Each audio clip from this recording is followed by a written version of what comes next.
изобразително.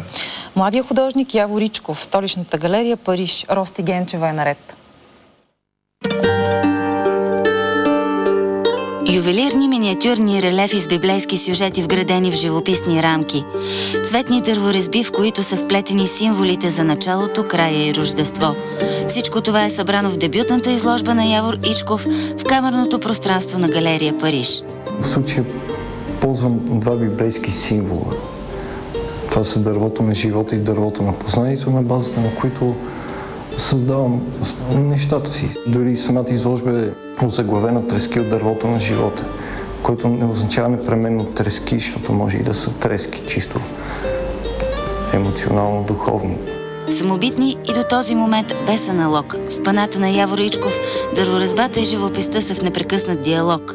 Те са създадени с прецизността и посвещението, подобно на монаха, правил Рафаиловия кръст.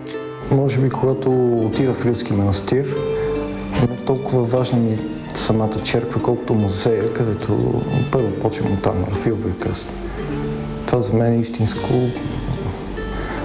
превъплъщение на вярата на един човек.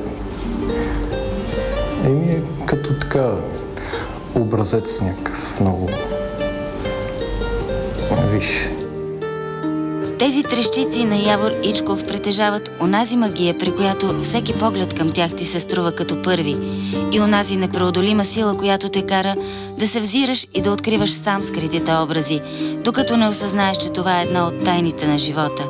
Всеки ден да го гледаш с нови очи. За тази сутрин Ростислава Генчева, BTV. Знаете, че всеки вторник сутрин, преди в навечерието на поредното